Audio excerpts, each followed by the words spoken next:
नमस्कार, मी केयुरी. तर मी माझ्यासमोर काही असे दगड ठेवलेत, रंगीत दगड ठेवलेत.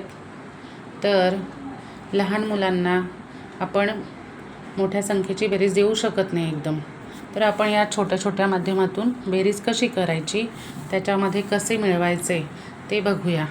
बेरीज म्हणजे काय, तर मुलांना मिळवायचे. तर ही तुम्हाला समोर इथे रेषा दिसते, हो की नाही.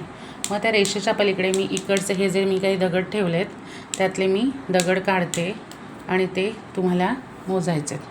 आता हा मी एक निळ्या रंगाचा दगड ठेवला आहे आणि हा पोपटी रंगाचा दगड ठेवला आहे. हा एक निळा आणि हा एक पोपटी मिळून किती झाले, तर 2 झाले, हो की नाही. हा एक आणि हा एक बरोबर 2. तर आपल्याला आज एक अंकी संख्याची बेरीज हे शिकायचे. तर शिकूया.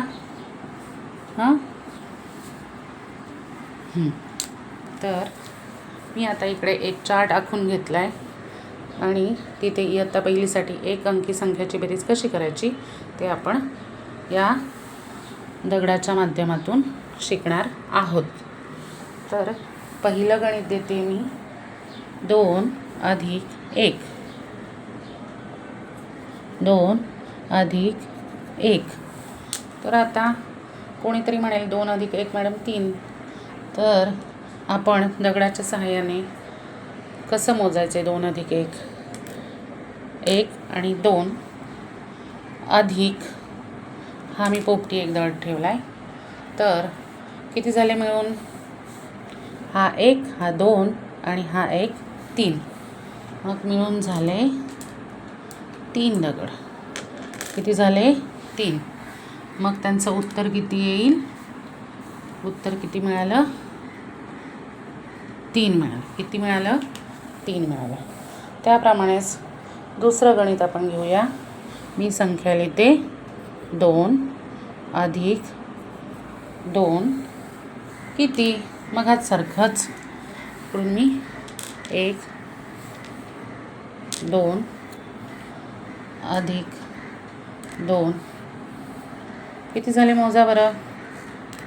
हा एक, हा एक 2, हा एक मिळून 2. तर 1 2 3 4. तर उत्तर आलं आहे त्याचं 1 2 3 4. उत्तर आलं 4.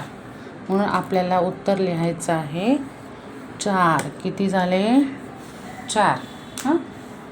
पुढचं गणित आपण बघूया. 3 + 2. 3 + 2. मगाचप्रमाणेच मी इथे 1 2 3. आता पुढे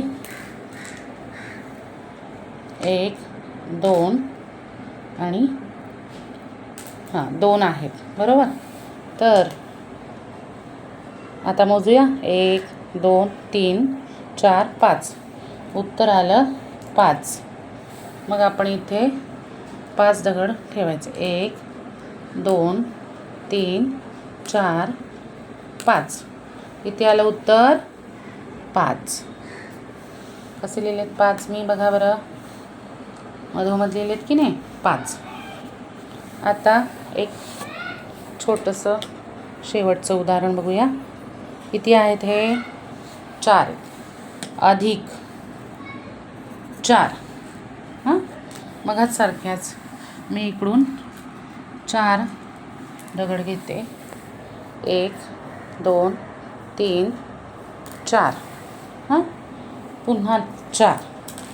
पुढची संख्या आहे पुन्हा 4. 1 2 3 4. बरोबर. मोजा बघू 1 2 3 4 5 6 7 8.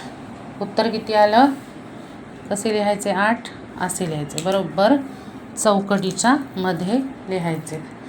मग 8 दगड करूया. 1 2 3 4 5 6 7 8.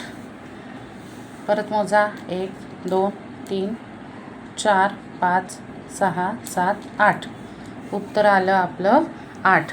अशा प्रकारे आपण एक अंकी संख्येची बेरीज शिकलो आहोत.